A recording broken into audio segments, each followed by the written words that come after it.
आज हम बात करने वाले हैं शॉर्ट क्वेश्चन की। अब उतना समय नहीं है कि सब कुछ हम बिल्कुल बारीकी से माइन्यूटली देख लें। हम आज बात करेंगे प्रोज सेक्शन से, जहां प्रोज सेक्शन टोटल जो नंबर देता है आपको 15 मार्क्स देता है। आज हम आपको 8 नंबर के जो आपका शॉर्ट क्वेश्चन है उसकी सीरीज के बारे में बात करने वाले हैं। हमने इंपॉर्टेंट क्वेश्चन को छाटा है। ये वो क्वेश्चन हैं जो पिछले 10-15 सालों से लगातार यूपी बोर्ड एग्जाम्स के सीरीज में चले आ रहे हैं, और मैं आपको पूरा विश्वास दिला रहा हूँ कि इन्हीं में से आपको शॉर्ट क्वेश्चन मिलेंगे, जिसमें लॉन्ग क्वेश्चन 7 नंबर का होता है और 2 शॉर्ट क्वेश्चन आपको आते हैं, और वो 2 शॉर्ट क्वेश्चन 4+4 करके 8 नंबर के आते हैं। अब 8 चैप्टर हमारे प्रोज में हैं। अगर हम सबको 5-5, 6-6 भी करें तो 40 से 50 शॉर्ट क्वेश्चन बनते हैं, और 40 से 50 शॉर्ट क्वेश्चन मुझे नहीं लगता कि बच्चा है ना सर्वाइव कर पाएगा उस पर। तो उसके लिए क्या किया है, हमने इंपॉर्टेंट क्वेश्चंस को छाटा है। ये वो क्वेश्चंस हैं जो पिछले 10-15 सालों से लगातार फील्ड में हैं, यूपी बोर्ड एग्जाम्स के सीरीज में चले आ रहे हैं, और अब आने वाले एग्जाम्स में भी इनके चांसेस हैं। ठीक है, और मैं आपको पूरा विश्वास दिला रहा हूँ कि इन्हीं में से आपको शॉर्ट क्वेश्चंस मिलेंगे, और बहुत ही कम करके हमने एक चैप्टर से 2-2 एक क्वेश्चन लिया है, और वो क्वेश्चन आपको छाट के लिया है जो कंबाइन करके अलग अलग रिसर्च करके उसमें सारी चीज़ें आपको समाहित की गई हैं। और यदि इसको आप लिखित में चाहते हैं, रिटन PDF स्टाइल में लेना चाहते हैं, तो फिर आपको स्टेबल क्लास डाउनलोड करना होगा आपको, और प्ले स्टोर पर जाकर ये मिल जाएगा आपको। वहाँ से सारी चीज़ें आपको लिखित में मिल जाएंगी। ठीक है, आइए हम बात करते हैं पहले चैप्टर की। देखिए, पहला चैप्टर हमारा है द लास्ट लेसन।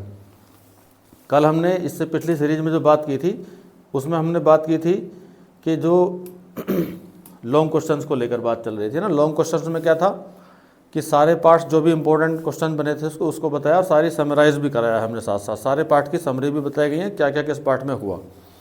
आज भी हम उसी बारे में चलें। तो पहला पार्ट जैसे द लास्ट लेसन है, अल्फोंस डाउडेट इसके राइटर हैं, और उसमें बात हुई थी सारी कि फ्रेंच लैंग्वेज को बेस करके मिस्टर हैमल जिसके मेन कैरेक्टर हैं, और फ्रेंच एक लड़का स्टूडेंट है, दोनों की बात की जाए तो मिस्टर हैमल एक अटेंटिव टीचर हैं जो फ्रेंच लैंग्वेज को पढ़ाने वाले हैं, जबकि जो लड़का है फ्रेंच स्टूडेंट वो लापरवाह है। तो यहाँ सबसे जो इम्पोर्टेंट जो एरिया बनता है क्वेश्चंस का, वो बनता है मिस्टर हैमल की वफादारी को लेके, और उन्होंने लैंग्वेज के लिए क्या किया। ठीक है, तो उस पर एक शॉर्ट क्वेश्चन हमने बनाया। ये देखिए, लिखा है व्हाट डिड मिस्टर हैमल से। मिस्टर हैमल ने क्या कहा about French language, French language के बारे में। फ्रेंच लैंग्वेज के बारे में मिस्टर हैमल ने क्या कहा। सबसे ज़रूरी बात है कि आपको प्रश्न में से ही उत्तर बनाना सोचना चाहिए। जो प्रश्न होता है आपका उसी में से उत्तर बनाने की सोचें आप, कैसे करते हैं उसको सीखना है। देखो, कोई भी इंटरोगेटिव वर्ड जो मिलेगा आपको क्वेश्चन, तो उसकी शुरुआत होती है इंटरोगेटिव स्टाइल में, इंटरोगेटिव सेंटेंस के जरिए। अब जो हम आंसर करते हैं तो आंसर हमेशा ही असर्टिव में होता है। किस में होता है? असर्टिव में। सबसे पहले आपको सब्जेक्ट लिखना चाहिए। जैसे सब्जेक्ट कौन था, यहाँ मिस्टर हैमल सब्जेक्ट था, हमने मिस्टर हैमल को लिखा पहले। टेंस हमारा पास्ट में था तो हम वर्ब को सेकंड फॉर्म में ले आए हैं, सैड। ठीक है, इसके बाद जहाँ तक लिखा हुआ है वहाँ तक चलिए आप ऐसे ही। अब बोल रहे हैं mister हैमल sad about French language. Mister हैमल ने कहा फ्रेंच लैंग्वेज के बारे में। फ्रेंच लैंग्वेज के बारे में मिस्टर हैमल ने कहा, क्या कहा कि अब हमें कुछ 2-3 बातें बता देनी, क्या क्या कहा। देखिए, पहली बात, इट वाज मोस्ट, यह सबसे ज़्यादा ब्यूटीफुल, सुंदर है ना, ये सबसे ज़्यादा सुंदर लैंग्वेज थे इन दिस वर्ल्ड, इस दुनिया में। सबसे पहली बात उन्होंने बोली थी कि दुनिया की ये सबसे सुंदर लैंग्वेज है, पहली बात। अगली बात कह रहे हैं इट वाज, वही लैंग्वेज के लिए, इट वाज क्लियरेस्ट, यह सबसे स्पष्ट है, एंड मोस्ट लॉजिकल, और बहुत ही तार्किक लैंग्वेज है। दूसरी बात उन्होंने ये बोली कि ये सबसे साफ, स्पष्ट पढ़ी जाने वाली और तार्किक भाषा है। अगली बात और इसमें, इट वाज की, ये एक चाबी की तरह है, टू फ्रीडम, आज़ादी की। अगर हम अपनी आज़ादी चाहते हैं तो उस आज़ादी के लिए हमारी ये चाबी है, उपाय है, हम इसके जरिए आज़ादी पा सकते हैं। इस पार्ट से सबसे इम्पोर्टेंट क्वेश्चन ये है। ठीक है, फ्रेंच लैंग्वेज पर मिस्टर हैमल के क्या विचार हैं। और भी दूसरी बात, अगर आपको इस चैप्टर से कोई दूसरा भी लिंक मिलता है कहीं कुछ, देखिए पहले आप समझ के रखें कि प्रोज सेक्शन से जो सेक्शन डी होगा उसमें पहली वाली सीरीज होगी जो वो लॉन्ग क्वेश्चन शॉर्ट क्वेश्चन की होगी प्रोज के, और वो लॉन्ग क्वेश्चन शॉर्ट क्वेश्चन में ऑप्शन आएंगे। लॉन्ग क्वेश्चन में 2 ऑप्शन आएंगे, एक लिखना होता है, और शॉर्ट क्वेश्चन में आपको भी ऐसे ही करने के लिए 2 ही आएंगे, लेकिन ऑप्शन में 2 और मिलेंगे फालतू, तो उनमें से छांट के आपको लिखना है। और आप सबसे पहले ये क्लियर कर लें कौन जो आपको अच्छे से आता है उसी को करें। ठीक है, जो क्लियर आपको हो रहा है। अब सेकंड चैप्टर में हम आए तो हमारा सेकंड चैप्टर था लॉस्ट स्प्रिंग। अनीस जंग इसकी राइटर हैं। लॉस्ट स्प्रिंग, इस लॉस्ट स्प्रिंग में 2 एरिया उन्होंने दिखाए हैं। पहला एरिया सीमापुरी का है और दूसरा एरिया फिरोजाबाद का है। दोनों ही जगहों पर गरीब लोगों को टारगेट किया राइटर ने। सीमापुरी में क्या हुआ है कि सीमापुरी में लोग हैं कूड़ा उठाने वाले लोग, जिनका मेन कैरेक्टर यहाँ लिया गया है साहिब आलम। उधर हम फिरोजाबाद की बात करें तो फिरोजाबाद में जो लोग हैं वो हैं बैंगल मेकर्स, चूड़ी बनाने वाले। उनका जो मेन यहाँ कैरेक्टर लिया गया है वो मुकेश के नाम से है। दोनों का ही सेम प्रोसेस है, जीने के तरीके दोनों के लगभग एक जैसे हैं। दोनों गरीबी में हैं, बुरे हालात में हैं, कूड़ा उठा रहे हैं उधर लोग। और बच्चों के लिए वो सोने जैसी चीज़ है ना, सोना ढूंढते हैं उसमें वो, तो बच्चों के लिए बड़ों के लिए दोनों को दिखाया गया उसमें। बड़े उसे रोजी रोटी मानते हैं और छोटे बच्चे खेल खेल में सोने के चक्कर में ढूंढते फिर रहे हैं। उधर हम बात करें बैंगल मेकर्स की, तो बैंगल मेकर्स में क्या है कि छोटे बड़े बच्चे सब बैंगल मेकिंग में लगे हैं, चूड़ी बनाने में लगे हैं। और उसकी स्थिति ऐसी है उस काम की कि छोटे छोटे बच्चों की भी आई साइड वीक हो रही है उससे। बहुत ही घनिष्ठ काम है, मतलब बड़े तापमान में काम करना पड़ता है और कम उम्र में ही लोग वहाँ पे अंधे हो जाते हैं, सबसे बड़ी दिक्कत है। फिर दूसरी बात, उनके मेहनत के अकॉर्डिंग उनको फल नहीं मिल पाता।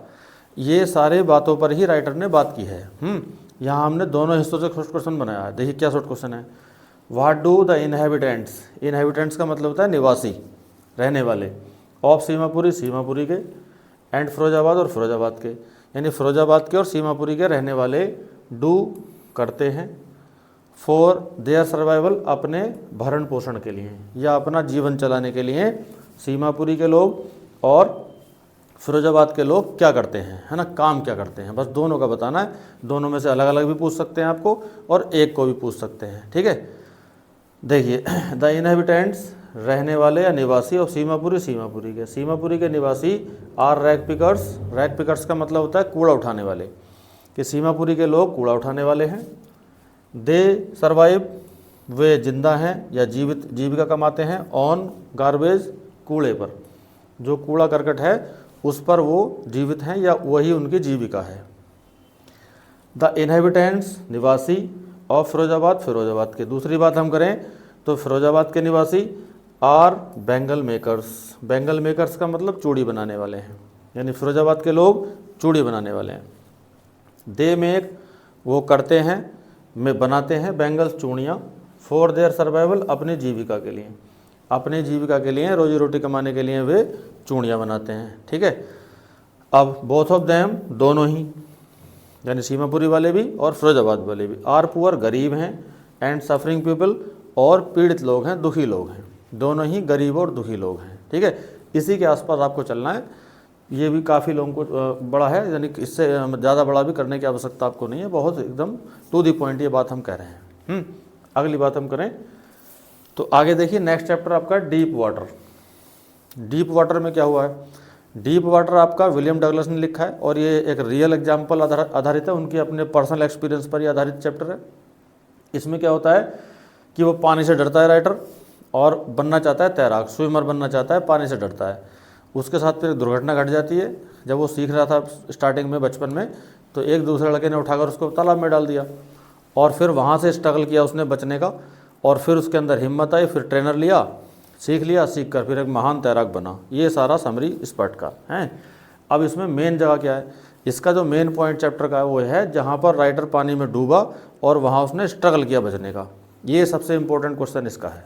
देखिए क्या है question, what did Douglas, Douglas ने, वही विलियम डगलस, डू करता है, यानी क्या किया डगलस ने, इनसाइड द वाटर, पानी के अंदर, पानी के अंदर डगलस ने क्या किया, टू सेव हिज लाइफ, अपने जीवन को बचाने के लिए। जब वो पानी में गिर गया तो अपनी रक्षा करने के लिए, अपने आप को, जीवन को बचाने के लिए राइटर ने क्या किया। देखिए क्या किया, व्हेन द ऑथर, जब राइटर या लेखक, वाज ड्राउनिंग, डूब रहा था, जब लेखक डूब रहा था, ही मेड, उसने बनाया, ए प्लान, एक योजना, तो उसने एक योजना बनाई। क्या योजना बनाई, दैट की, ही वुड, वह, मेक, बनाएगा या करेगा, ए बिग जंप, एक बहुत बड़ा उछाल या बहुत बड़ी कूद मारेगा। ऐसे करके उसने एक प्लान बनाया जब वो डूब रहा था कि वो एक उछाल मारेगा ऊपर को। फिर और अगर उसके बाद, ही वुड कम, वह आ जाएगा, ऑन द सरफेस, ऊपरी तल पे, पानी के ऊपरी तल पे आ जाएगा, जैसे कूदेगा तो पानी के ऊपरी तल पे आ जाएगा। एंड वुड कम, और आ जाएगा, to the edge of the pool, तालाब के किनारे पर। ये उसका प्लान था कि जब राइटर डूब रहा था तो उसने एक प्लान बनाया, योजना बनाई, और योजना क्या थी कि वो नीचे से ऊपर को कूदेगा बहुत ज़ोर से, पानी के ऊपरी तल पे आ जाएगा और इस प्रकार वो किनारे तक पहुंच जाएगा। ठीक है, ये पार्ट हुआ इसका। अगली हम बात करें तो the rat trap. Rat trap next chapter है और सल्मा लेगरलॉफ ने लिखा है इसको। इसमें क्या हुआ है, रैट ट्रैप का मतलब होता है चूहेदान, चूहे पकड़ना का जो पिंजरा होता है, आपने देखा हो ना, बाज़ारों में बिकता है। तो चूहे पकड़ने का जो पिंजरा है उसको रैट ट्रैप बोलते हैं। इसमें जो पॉइंट है, इसमें क्या है, सबसे ख़ास बात यह है कि इसका जो कैरेक्टर है, मेन कैरेक्टर, हीरो भी कह सकते हैं आप उसको, उसका नाम कहीं नहीं है पूरे पाठ में। उसको इससे ही जोड़ दिया गया है, रैट ट्रैप से। और उसको क्या बोल रहे हैं, रैट ट्रैप सेलर, यानी चूहेदान बेचने वाला। कहीं कहीं उसको पैडलर बोला गया है, पैडलर है ना, वांडरर उसी के लिए है ना। तो ये सारी चीज़ें क्या है, उसमें नाम सब उसके लिए हैं। और दूसरा इसमें कैरेक्टर है एडला विल्मेंसन। एक कैरेक्टर पैडलर का है और एक कैरेक्टर है एडला विल्मेंसन। एडला विल्मेंसन कौन है, ये वो लड़की है जो लोहे की कारखाना था जिसके पिता का, उसकी लड़की है ना। और ये दोनों में क्या है, दोनों मेन कैरेक्टर और भी हैं। तीसरा कैरेक्टर है एडला विल्मेंसन के पिता हैं, लेकिन उनका इतना रोल ज़्यादा नहीं है। दो ही रोल खास हैं, एक तो पैडलर है और दूसरा एडला विल्मेंसन। अब इस चैप्टर का जो मेन फोकस क्या है, ये चोरी कर लेता है एक क्राफ्टर के घर में, है ना, रैट ट्रैप सेलर। चोरी करने के बाद जंगल में पहुंचता है, वहाँ रास्ता भटक जाता है, धोखे से आ गया फैक्ट्री में, लोहे के कारखाने में। अब वहाँ पे एडला विल्मेंसन और उसके पिता उसे कोई मेहमान समझ लेते हैं अपना, धोखे से, गलती हो जाती है उनसे ना, या मतलब मिसअंडरस्टैंडिंग में समझ के उसे अपने घर ले आते हैं। और घर लाने के बाद उसकी बड़ी सम्मान सेवा की, जबकि वो क्लियर हो गया था पहले ही कि ये आदमी चोर है, पैसे चुराया था, है ना। लेकिन उन्होंने उसकी, फिर भी लड़की ने बड़ा सम्मान किया उसके साथ, उसको गरीब आदमी मान के, ज़रूरतमंद मान के। इस बात से क्या हुआ कि रैट ट्रैप सेलर का मन बदल गया, या उसको अच्छा लगा, और मतलब वो एक बुरे आदमी से अच्छा आदमी बन गया। तो इसका जो मेन शॉर्ट क्वेश्चन आपका बनता है, मेन जो बनेगा वो बनेगा इसका कंक्लूडिंग पॉइंट, जो सबसे लास्ट में है। क्वेश्चन देखिए क्या है, वाई वाज एडला विल्मेंसन, एडला विल्मेंसन क्यों या रिसीव किया फ्रॉम द पैडलर, उस पैडलर से, है ना। यानी एडला विल्मेंसन ने पैडलर से क्या रिसीव किया, मतलब क्यों वो पाई है, उनको क्यों इनाम मिला।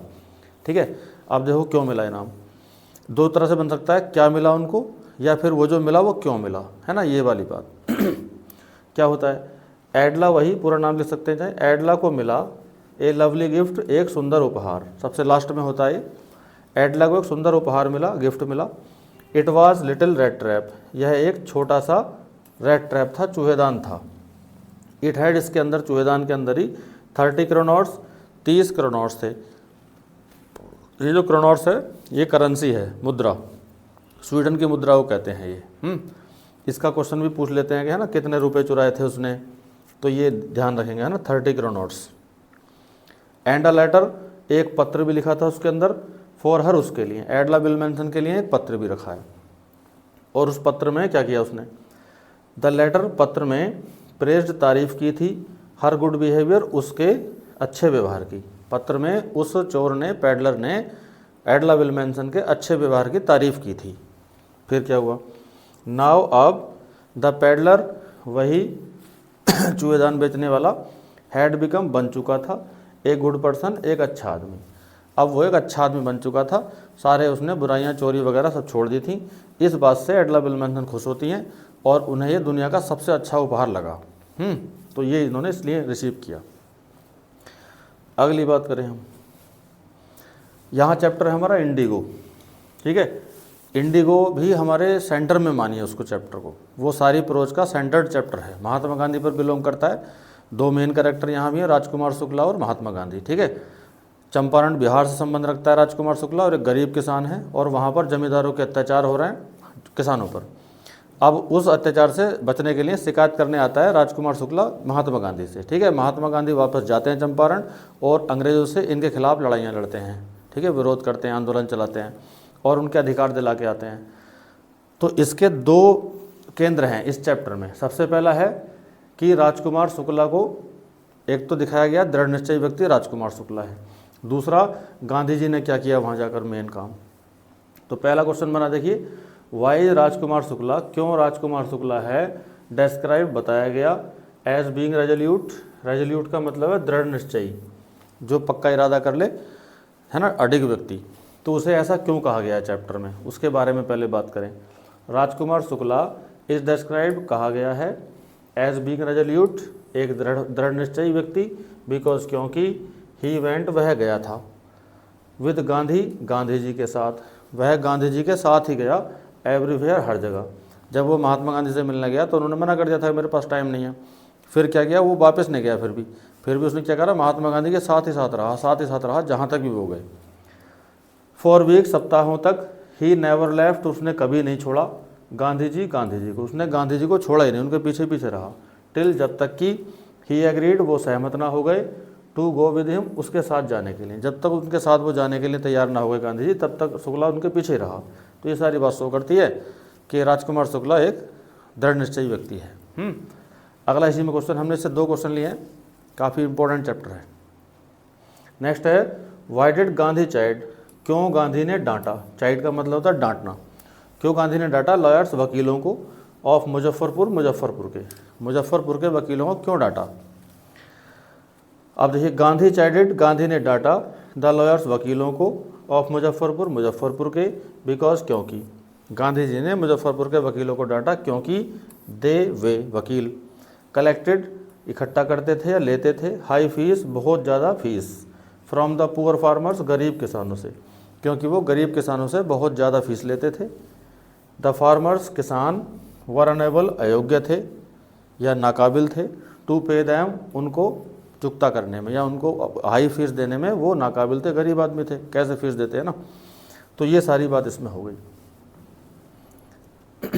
अगली बात हम देखिए, एक चैप्टर और है हमारा यहाँ, poet and pancakes. Poet and pancakes में क्या हुआ, जेमिनी स्टूडियो है मद्रास में, और सारा जो अशोक मित्रण इसके राइटर हैं, अशोक मित्रण ने सारा जो चैप्टर एक्सप्लेन किया है वो जेमिनी स्टूडियो को लेकर ही किया है। और जेमिनी स्टूडियो में क्या है, उसके अलग अलग कैरेक्टर्स दिखाए हैं, मिस्टर वासन उसके मालिक हैं, सुब्बू बाबू उसके मेन जो राइट हैंड हैं, और सारा चैप्टर में जो सबसे इम्पोर्टेंट है वो सुब्बू बाबू ही है। अधिकांश पैसेज इसी के लिए बने हैं, सुब्बू बाबू के लिए। पूरा नाम है कोटमंगलम सुब्बू। ये कौन है, क्या है ना। देखिए क्वेश्चन बना है, हु वाज कोटमंगलम सुब्बू, कोटमंगलम सुब्बू कौन है। अब कोटमंगलम सुब्बू वाज कंसिडर्ड, माना जाता था, नंबर 2 दूसरे नंबर पर, इन जेमिनी स्टूडियो में कोटमंगलम को या सुब्बू बाबू भी कहते हैं, सुब्बू बाबू को दूसरे नंबर का माना जाता था, मतलब वो दूसरा बॉस है, second boss. He was very talented, वह बड़ा गुणवान था, पर्सन व्यक्ति, वह बड़ा गुणवान व्यक्ति था, बहुत सारे गुण थे उसमें। ही वॉज वह था, वेरी क्लोज बहुत करीब, टू द बॉस मालिक के, वह मालिक के बहुत करीब था। ही वॉज ऑलवेज सीन, उसे हमेशा ही देखा जाता था, विद द बॉस के साथ, वो हमेशा बॉस के साथ ही दिखाई देता था। और सारे जितने भी मेन काम थे पूरे जेमिनी स्टूडियो में, किसी भी प्रकार का कोई काम है तो वो सुब्बू बाबू ही हैंडल करता था। अशोक मित्रण ने उसका बहुत बारीकी से वर्णन किया है। इस चैप्टर का सबसे इंपॉर्टेंट क्वेश्चन यही है, ठीक है। तो आपके सामने जितने भी मैंने शॉर्ट क्वेश्चंस दिखाए हैं ये मैक्सिमम इंपॉर्टेंट पार्ट से लिए गए हैं आपको, हैं। इसमें अगर आप देखते हो तो आपको आने वाले जो एग्जाम्स 2026 में होने वाला है इंग्लिश को लेकर, आपको जो आपके शॉर्ट क्वेश्चंस आते हैं 4, उन 4 में से ये आपको फेस करने मिलेंगे और आपका मैक्सिमम मार्क्स आपके पास होगा, ठीक है। ऐसी ही और शानदार वीडियोज़ के लिए जुड़े रहिए हमारे साथ। और विशेष अगर और आपको बारीकी चाहिए, रिटन नोट्स चाहिए, तो आपको प्ले स्टोर से स्टेबल क्लास का एप्लीकेशन डाउनलोड करना होगा। वहाँ जाएं और डाउनलोड करिए इस एप्लीकेशन को और वहाँ से सारी कुछ चीज़ें आपको माइन्यूटली मिल जाएंगी, ठीक है। मिलते हैं नेक्स्ट वीडियो में। Best of luck. Thank you everybody.